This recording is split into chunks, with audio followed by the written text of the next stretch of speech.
He leaned closer to his boss and lowered his voice. Confident, relaxed, careless. The words left his mouth in German, smooth and fast. Meant to stay hidden. Pregnant. Emotional. Weak. A problem now. She stood right there, hands resting on her belly. Heart pounding so loud it felt like it might crack her ribs, and for 3 long seconds, she said nothing. The injustice landed like a blade. She was not supposed to understand. She was not supposed to hear. Her own life reduced to a risk, a delay, a burden, and they had already decided her future without asking her. A single question. The room smelled of polished wood and strong coffee. The walls were clean, expensive, and cold. Her husband's boss leaned back in his chair, amused, nodding slowly, as if this was all settled business. Her husband smiled, the same smile he used when he wanted approval. She stayed silent. In those seconds, the world held its breath. She was the kind of woman people overlooked. Not loud, not dramatic, not demanding space. She dressed simply, spoke gently, and never interrupted. People mistook her calm for weakness, her kindness for ignorance. They had no idea what lived behind her eyes. She had come to this office to celebrate. That was the cruel irony. They were supposed to talk about a promotion, a step forward, a safer future before the baby arrived. She had worn her favorite soft blue dress, the one that made her feel steady. She had even practiced smiling in the mirror that morning. Telling herself today would be good instead, she was being erased in a language they thought she did not know. Her husband had met her eyes only once since they sat down. Just a quick glance. Just long enough to see fear flicker there. Then he turned away. That hurt more than the words. She remembered the first time she learned German.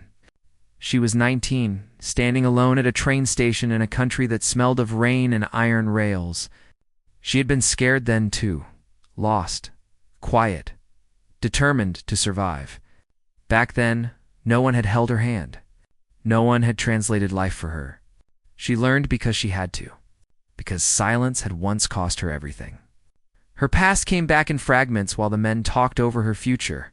She remembered cold mornings when the air burned her lungs, long days working jobs no one else wanted, learning new words late at night while her hands ached. She remembered being underestimated again and again, and how she learned that quiet people see everything. That quiet was her shield. She married him because she believed he saw her strength, because he once told her he admired how calm she stayed under pressure, because he promised they were a team. But teams do not whisper plans behind each other's backs. The boss laughed softly. He said something about timing, about reliability, about how women change after babies.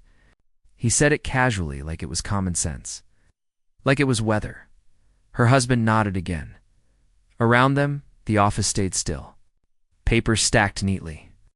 A clock ticking gently on the wall. A framed photo of a smiling family behind the boss's desk. No one else spoke. No one else stepped in. Silence pressed down on her chest. She could feel the baby shift, a small reminder that she was not alone. Her hand moved instinctively, a slow circle over her belly. The baby kicked again, steady, alive. Something inside her settled. She lifted her head. Her voice came out calm, clear, and fluent. She spoke in perfect German. She thanked the boss for his honesty. She repeated his concerns back to him word for word, without raising her voice. She explained that discussing her pregnancy as a weakness was not only unfair, but deeply unprofessional. She said that deciding her future without her consent showed a lack of respect, not only for her, but for the values the company claimed to stand for. Asterisk, the room changed. The boss froze. His smile fell apart like wet paper. Her husband went pale. She did not rush. She did not insult. She did not shout. Her German was smooth, confident, unmistakable. Each sentence landed gently and firmly, like a hand placed on a table that would not move. She spoke about her work ethic, about her reliability, about her results. She spoke about planning, commitment, and accountability. She spoke about how pregnancy did not erase intelligence, ambition, or loyalty. And then she said the line that would echo long after the meeting ended. Respect does not depend on convenience. The clock kept ticking. The air felt thinner now. Her husband stared at her like he was seeing her for the first time. The boss cleared his throat, suddenly unsure of his authority. He tried to laugh it off, tried to say there had been a misunderstanding. She smiled softly. Understanding is not the problem, she said. Assumptions are. She stood, slow and steady. She did not wait for permission. She did not apologize. She thanked the boss for his time and said she would expect all future discussions about her life to include her, in any language. Then she turned to her husband. She looked at him with calm eyes and said something that hurt him more than anger ever could. Trust is built in moments when you think no one is. Listening, she left the office with her head high. Outside, the sky was wide and bright. She breathed deeply, the city noise washing over her. Her hands trembled only after the door closed behind her. The strength it took to stay calm now drained out of her like water from a cracked cup. But she did not regret it. That evening, her husband tried to explain. He said he was scared. He said he did not want to lose his job. He said he thought he was protecting them. She listened. She always listened. But she also remembered the office, the whispers, the nodding, the way her future had been discussed like a flaw. Protection does not require betrayal. The days that followed were quiet, heavy, necessary. She focused on her body, on her baby, on rebuilding trust with herself first. She slept more.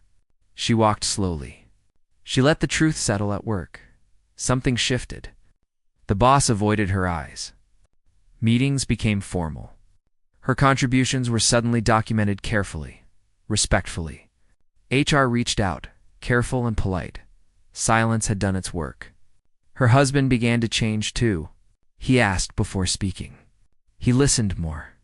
He learned, slowly, that strength does not always look loud, and that the person you underestimate may be the one holding everything together. Months later, she stood in a different room, a smaller one, softer, sunlight spilling across white walls. She held her newborn close, breathing in that warm, new smell that feels like hope. Her husband sat beside her, quiet, humbled.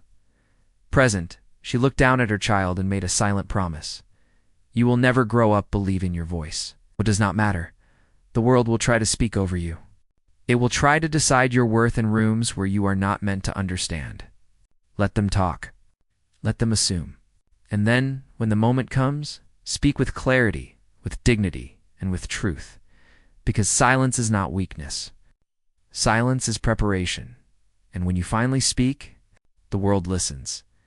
If this story moved you, share where you are watching from, tell us your thoughts in the comments, and subscribe for more stories that honor quiet strength. Unseen battles and the power of knowing your worth.